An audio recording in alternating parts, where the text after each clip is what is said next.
Welcome to another episode of This Was Supposed to Be Easy. We've had these conversations on at least 1,000 car rides and thought it might be time for other people to join us. This is Cheryl. And my name's Amy. Amy, we did it. We are here at episode 25, which is our season finale to season number 1. And there are so many things I want to talk with you about today. But I feel like we should start with a little celebratory cheers. I've never done a virtual cheers before, but I think we should give it a shot. So, do you know how to do cheers in any other language? I don't.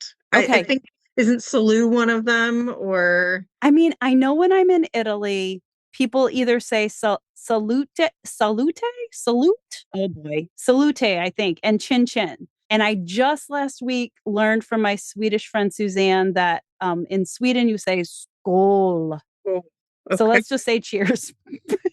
That works. Okay, here we go. Cheers. Cheers. Woohoo! Like, I'm going to take a sip. Okay. So we are here at the end of summer. And for us, that always feels like the end of a season and the beginning of a new season. We just had this great conversation about how much we look forward to summer and the things we like to do in the summer, but also how fall might kind of maybe be one of our favorites. So let's talk about what we're doing right now in our lives to sort of, have that last shebang of summer. What are you up to? So this last week, I went to Myrtle Beach with most of my family, 2 of the 3 children and our fur baby, as well as my husband. And so we've been in Myrtle. We've been doing kind of all things family, getting ready for school to start this week. We're about to move our daughter back to college in 2 days, which, I feel like we're doing it for the 3rd time. So it's not quite as emotional as those like first time parents. I can tell you all it does get easier. However, it's been really nice to have her home this summer. And I think too, I know we're getting a step closer every summer that we do have her for her to be, it might be the last summer, with internships and things like that. So wanting to take in as much of the time that we can have together as possible. So we've done a couple of different things that have been pretty cool. Jeremy took both of the kids out on kayaks, which was totally new. My youngest and we went to Top Golf, and that was an experience and really cool. But man, was it hot, like almost 100 degrees at 9:30 in the morning. And so we definitely had some fun and a lot of good laughs. We started the day with some mocktails and Nice. just enjoying the last day of vacation, especially before football starts. And like I said, moving the oldest back to school and school starting up in a couple of days.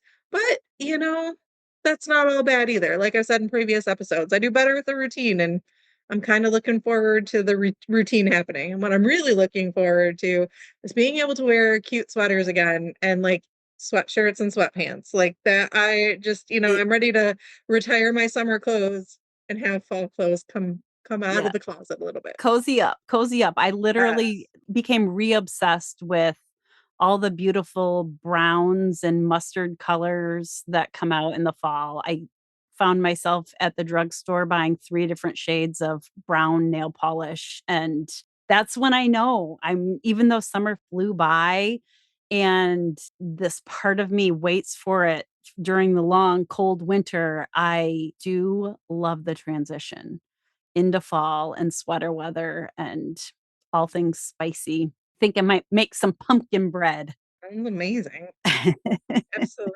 You said that you went to Top Golf, and 2 of my neighbors, my cottage neighbors, met at Top Golf and are now happily married, I believe. No, I'm just teasing. With a cute little girl. So you never know what can happen at Top Golf. Whether you are a golfer or not a golfer, if you are, because I am not a golfer, like not at all. I have hit 1 bucket of balls once in my entire life that has not had a course with a windmill on it. So I am not an expert by any means, but I have to say it was fun doing something new. And it was Mhm. really cool to do something that my kid was really excited about. My 13-year-old, he has taken up golf with his friends this summer. And so he was really excited and looking forward to it. And it was cool. Like we put our phones down except to take some pictures and enjoy that for us. But they had different games that you could choose from. And like there was a little bit of a competitive edge right next to us. There was a whole family that was doing it, like grandma, adult parents, and I would say maybe the youngest was like 8 or 10 and then a teenager. So it was kind of a collection group. They do different deals at different times. And so if you are looking for something to do that's maybe a little untraditional, I would say check out some locations. You can go to their website and look at all that too. That's cool. I love that it was something new and pushed you a little bit outside of your comfort zone, but something, that Carter really wanted to do. That's awesome. Yes, and I did, I think, sprain an oblique upon the first hitting the first ball. But you know what? Again, new, exciting, middle age is not always fun. Those things happen. I mean, I'll let you in on a little secret. I went golfing on a course without a windmill once, and I tried so many times to connect the golf club with the ball that after the first hole, I just picked it up and threw it for the rest of the game while my dad and another friend played. So My excitement on a real golf course is getting to drive the golf cart. nice. That's all I had a summer job as a teenager, early 20 something, where for part of the summer I ended up getting to drive a golf cart. That's my favorite part. I like Yeah. that. Yep. Yep. Yeah, Riding in the golf cart might be my other favorite part. I would ride if you're the drive. we'll have to do that in the future. Yes, for sure. For sure. Well, I just got home last night from my last big hoopla of the summer. My daughter and we all do our Broadway shows all the time, but Mamma Mia reopened on Broadway for a very limited run. And I think, Amy, you know that Taylor has become re-obsessed with Mamma Mia. It was one of the first two shows she saw, maybe the first one. I'd have to look at her wall to see. So she bought tickets for opening night, sort of hoping that Meryl Streep might be there since she was in the movie, but worth it either way. So we flew to New York City. We got to go to the red carpet on opening night and see most of the cast that we got to see here in Michigan when we went to the national tour and watch them. And it was really cool because for a lot of them, it was their Broadway debut. Because they had just finished the national tour, they were, I don't know the process, but they were selected to be in the Broadway show, and or a lot of them were. So they were super excited. The crowd was high energy. I don't know if I've ever been to a show that had such a high energy crowd. So that was super cool.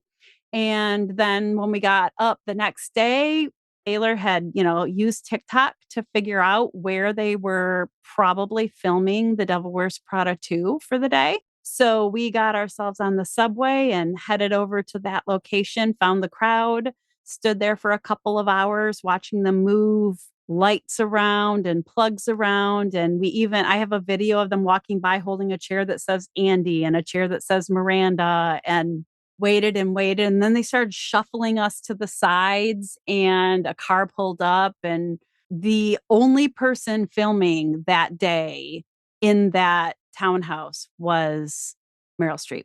So she didn't go to the show the night before, but we got to see her. Taylor got to see her two times in 2025 after having this love of Meryl Streep for so many years. So that was super exciting. And then we went to a few more shows. We saw Death Becomes Her, and then we saw a play called Ava that starred Elizabeth McGovern. And then our final night in New York City, guess what we saw? Based off of knowing Taylor, I would say you saw Mamma Mia again, but no guarantees. Absolutely. That is exactly what we did. We saw Mamma Mia again. So it did, like I said, I think I said it became Taylor's most seen show on Friday night. And then on Saturday night, got itself, another count higher on that list of all the shows she's seen and how many times. So that was sort of my last big thing of summer. I got home last night and today I am officially back to work. Doesn't have to be a bad thing. Doesn't have to No, be a bad thing. Could be very good, especially if you can wear some cute sweaters while doing it. eventually it will be. I am wearing a sweatshirt right now, so it could get hot. So it's our season finale, Amy, and I just felt like it would be really cool for you and I to revisit some of the things we've learned, some of our special moments, maybe a few things that have been shared with us along the way. Love 'em. And I cannot believe that we have recorded 24 episodes. This is our 25th episode, and that, I mean, all the things we've learned from doing it.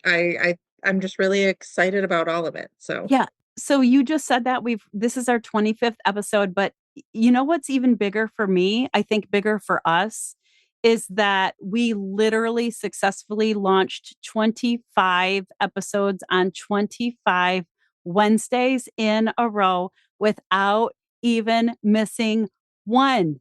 Amy, for me that consistency, whoa, like that's the biggest thing to celebrate for me. well, and me too. I mean, and I think when we got started, that was something we had said behind the scenes to each other.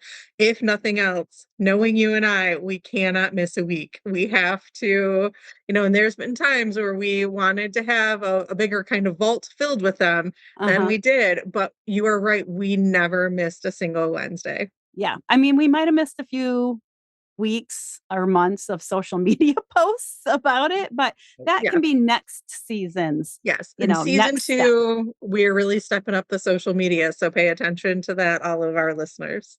Yes. So I think it would be fun to share some of the things we've learned along the way, maybe some of our favorite moments. I think before we talk about our favorite moments, just a few random weird numbers for people who are numbers people. I think it's just fun to celebrate that we literally watched our analytics like hawks hoping to get to 1,000. Just so excited. We're getting closer to 1,000. We're getting closer to 1,000. And then the 1,000 mark came while we were in the middle of July, just doing all of the summer things and never did anything about it. And now we're at 1.2K. So, this is, I guess, our delayed woohoo.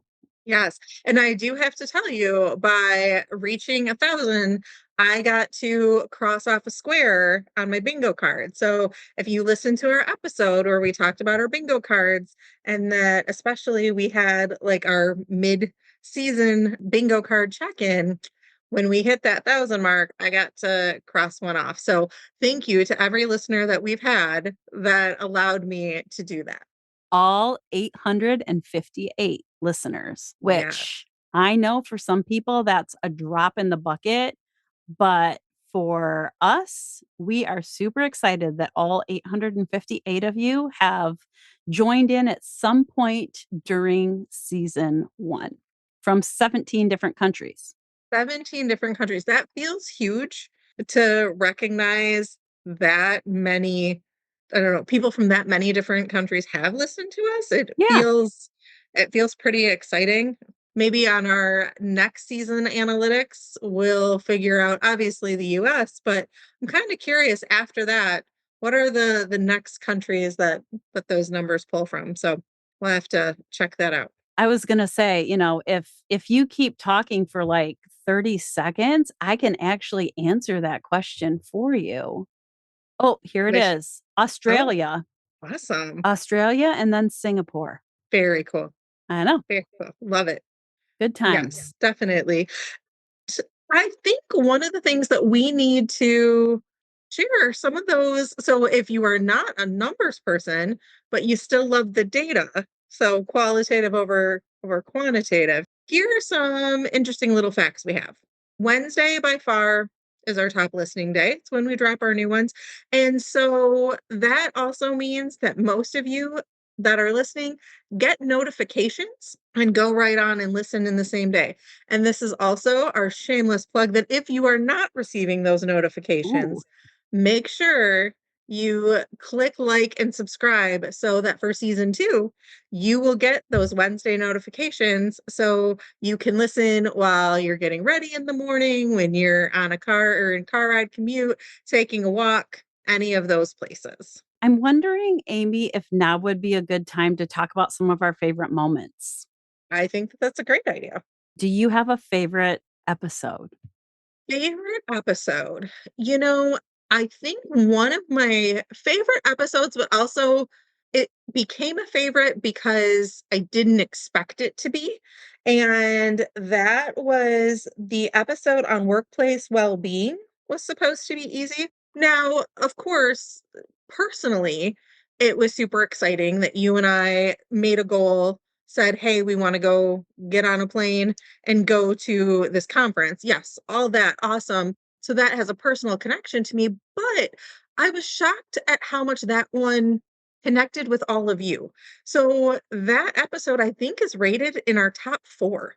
And because of that, I am surprised at how much that it meant to all of you, because it's a really interesting topic, and especially one, obviously, I've talked about my doctoral program, but one that's really near and dear to my heart in what I'm going into in with my IO psychology degree. So that one really meant something. What It about you know, you?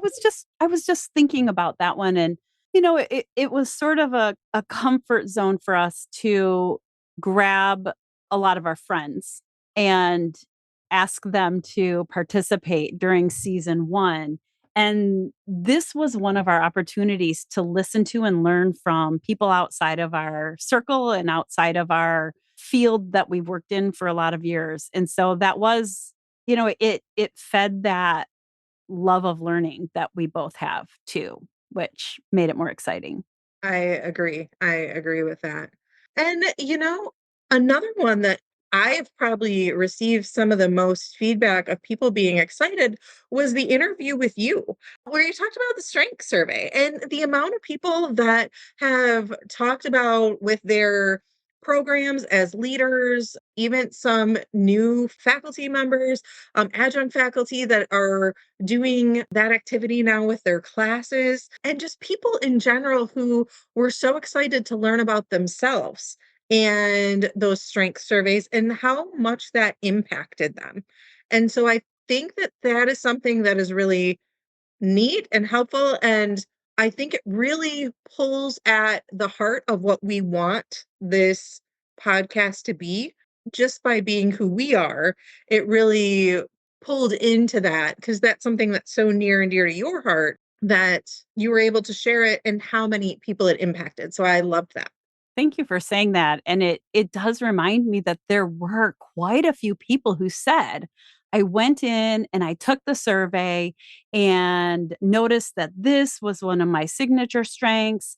And one of the things that stood out to me from the feedback and the comments on that particular episode was that so many people had thought of their weaknesses, and that episode allowed them to reframe it from weaknesses to signature strengths and lesser strengths. And it was really cool to just hear people and see people be able to share that shift that they were able to have as they thought about themselves. That reframe is so important. Yeah, that was really cool. So what about you? What are some of the ones that stood out to you? I can't stop thinking about the episode, I think it was number 7 with Jodelle, and so many great things that she shared about disability. And that very particular moment when she said that disability is the only minority group that you can enter at any moment. And it's so true. And I mean, there are just so many thoughts I had in that moment, but even beyond that interview and thoughts that kept popping into my head and ways that it changed my thinking. I think that that became one of my favorites. And probably the fact that, again, I think I just said that, we did tap into some really amazing friends and colleagues that we have in season one. And it was so much fun to be able to interview, Joe Dell and know that we had that relationship behind the interview. To be able to interview Holly and Cheryl, just so many people, right? That we were able to interview and have that relationship attached to that, that just made it extra special. And to be able to tell stories on each other. I'm thinking about the Holly interview. Well, we had her twice, but to just be able to tell stories and laugh and to read people's comments. Like, there was a comment that said, "My cheeks hurt from smiling so much," related to an episode about joy. And that's what is supposed to happen, right? Right. Well, I think too, what I love about that is that we're able to share the people that mean some of the most to us Hmm. with the outside world and this project that has become near and dear to us, and so just to have them included felt like it made it even bigger and better. Yeah. And I think aside from the episodes themselves, the process that we engaged in, the fact that you brought it up. You brought up this idea of having a podcast. I thought it was great, but we didn't do anything about it for a while. And then it came up again. And then you kind of brought it back up again. And you're like, I really mean it. Like, I really think we should do something with this. And I think it's just so cool that we took that leap of faith, maybe in baby steps, which is the way we do a lot of things in life, right? But we didn't wait until we were perfect. We decided to do it. How much time did it take us, Amy? I mean, The general idea of how long it took for us to get started and make this an idea that wasn't only in our heads, but actually a lived concept and a lived experience, I think took about 9 months, which feels fitting giving the birth of a baby, that whole idea of conception to birth was also 9 months. And so this is something that, there were certain weeks that we jumped leaps and bounds. Then there were certain weeks that we were at a slow crawl, that it didn't feel like that this was going to happen at all.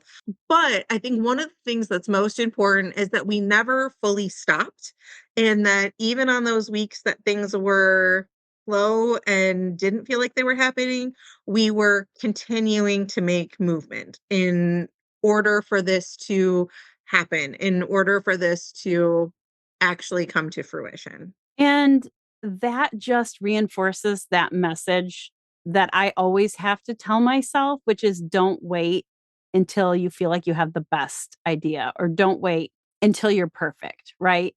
Like, we didn't know what we were doing. Thank God we found Gina. I mean, I don't even know that we've given Gina credit, but Right, and we should take this time because she has just as much of a success in this, and she is our sound person, our person that makes this all come together in a polished version of what our listeners get to hear. And so I think one of the things I want to make sure that I mention, and why we're even talking about this, is I have had a lot of people when I've said, like, yeah, one of my friends and I, we do a podcast and it's really exciting and it's a lot of fun. The amount of people that then say, I've always wanted to do a podcast. And I said, why haven't you? And they're like, I don't know. And then have a laundry list of why they haven't. I think it's important that we talk about all these things, that there's a million reasons why not to, but there's also a million good reasons of why you should. And mhm. so, as we're talking about these things, think about if this is something you really want to do, think about what's holding you back. And then how do you step around it? For Yeah, us, podcast or not, right? Like, anything. right. Yeah. Right, anything. Because I think for you and I too, like, you and I know our strengths, we know our weaknesses. We also know that we have totally unreal expectations. I mean, I think the amount of times I said, could learn sound production. I could learn all the behind the scenes thing. And then thought, Amy, if you leave this up to yourself, it will never get done. Like, just pay the money and let somebody else who is more skilled than you do this. Has been huge. It's been a growth opportunity on my end, but also so important. And if I would have waited to develop the skills that I would have needed to make this a realistic goal that I held for myself, we would not have a single episode launched. I mean, think about the number of meetings we had where we were going to record and an hour and a half in, we're like, we just can't do it today. And that hour and a half was us just talking about anything and everything. I feel like someone is in your background listening and commenting right now because Jeremy walked by a little while ago and he's like, "Are you done recording yet?" And we were like, "What do you mean done? We haven't started." And that's when I looked at my clock and went, "What? We've already been on here for more than an hour." And that's but we've learned that about ourselves, right? And building in our timeline for recording days. And have that for the start and the end. I also think it's really important that because we talk about comparison a lot Yeah. in these shows, and how don't compare and all these things. But for all the individuals who have said, this is something I want to do, and even just a good idea in general of not comparing yourself, you and I, as we are dropping those numbers, you even made mention, like, yes, somebody else, these numbers might not be a big deal, but for us, they really are. Yeah. Because if we think about the podcasts that we listen to, and we get excited by, there are so many individuals that have such a big platform. So yes, they have millions of views because there are millions of people who know them already in some other capacity, whether it's because they're a movie star, a TV show, or a world-renowned speaker. And we're Author. not. Yeah. Yeah. Yeah, and we're not. And so every listener that we have means so much to us because it's somebody who likes the way that we talk or we think about things and wants to come back. And that means something to us because we're not pulling from books that have been written and movies that have been produced and viewed and things like that. That we have kind of our everyday lives and everyday jobs and all of those types of things that are all big deals and great. But this is something that we do as an added part of our life because we believe in what we're doing and we love that you believe in it too. Perfect piece of advice. So, as we maybe start to wrap up our season finale, I thought I would just kind of do a quick highlight reel of the top 5 episodes that we've had. And I share this because it makes me wonder, it makes me curious, a topic we talk about a lot, about what you all are most interested in and what does seem to resonate with you as we start to think about planning for season 2. So, episode number 1 is also the most listened to episode. We thought making friends was supposed to be easy. Such a hot topic in adulthood. Amy, do you want to read the next one? Sure. So the next one is episode number four. We thought tapping into your own strengths was supposed to be easy. So also another one that I mentioned a little earlier. Number 2, back to the friendship topic, we thought keeping friends was supposed to be easy. Yeah, that one definitely was one that had been kind of mulling over in my brain for a very long time. So I'm happy we got that one Yeah. And I ported. think we got a lot of comments about the work and the effort and the struggles and the ideas. I think we sort of freed, some people in thinking, gosh, I don't have to always be friends with this person because I was at one point in time. So the next one is we thought finding joy was supposed to be easy with Dr. Holly Hoffman. Yes, that Um, was that one that was full of laughter and stories. yes, absolutely. And that was definitely a good one. And then the one you mentioned, Amy, rounding out the top 5 is episode 6. We thought workplace well-being was supposed to be easy. And again, knowing that a large majority of our listeners are women and that when we enter into the workplace, we bring so much emotional energy, like the Sure. energy of all the things we're thinking about and strategizing about outside of what we're actually working on. All of those things do create different demands, and it resonated definitely with a lot of people. Yeah, that we're not single faceted. We are not only one thing. And that, when we come to any situation, we are bringing a lot of different things along with us. So I think one of the final pieces I wanted to make sure to talk about today were some of the comments that came in. And definitely don't want to read a laundry list of comments in any way, shape, or form. But we noticed that a lot of the comments we received came in through DMs and text messages and things like that. And so we had a couple of thoughts about that. First of all, so grateful for people being willing to open up to us and just share what could be very personal struggles, what could be moments of tears and moments of celebration, and I feel like everything in between. It was so nice to see that. At the same time, it made us wonder about how we might be able to allow more people to see that and to feel like they're a part of a community that has the same or sometimes similar stories to share or thoughts or feelings to share. And so that's something we've been talking about, right, Amy? Like, how do we make it easier for people to share some of these reactions in a way that would encourage others to also feel more open to joining in on the conversation?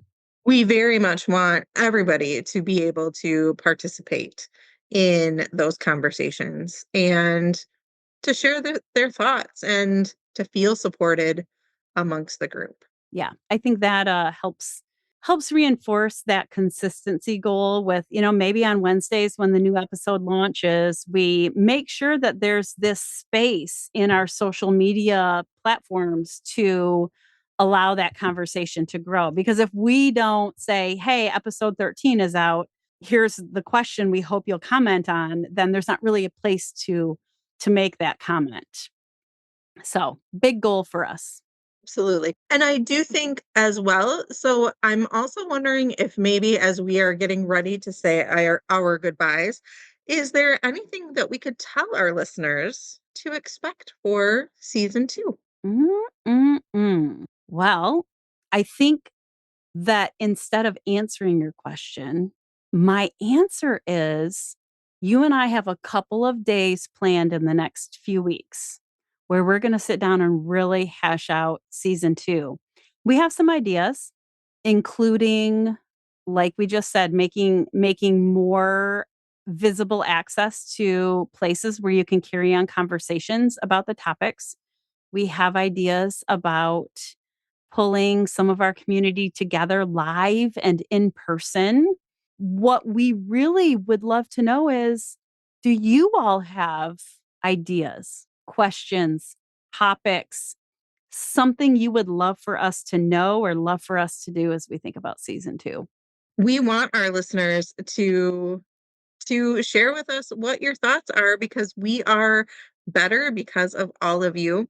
We also have some really exciting interviews planned to keep different conversations going or to introduce some new conversations. But most importantly, let us know in your life what are some of the things that you thought were supposed to be easy for whatever reason. What were some of the things that you thought were supposed to be easy or certainly weren't going to be this hard? Yeah, I think I'd like to sign off by reading a comment. that came into both of us that I think accurately describes the vibe that we want for season 2, which is Amy and Cheryl. I finally had the opportunity to listen to episodes 10 and 11 on my travels today. I went from feeling compassion and outright bawling in episode 10 to literally yelling out, yes, yes, that's me, over and over again in episode 11. I am loving the content and the relatable topics. Thank you both so much. Keep up the good work. Thanks for tuning in to This Was Supposed to Be Easy. Remember, the best stories are the ones we live. Join us next time as we uncover more tales and thoughts that just might change your world while we navigate those things that we didn't expect to be so hard. Stay curious, stay connected, and keep wondering.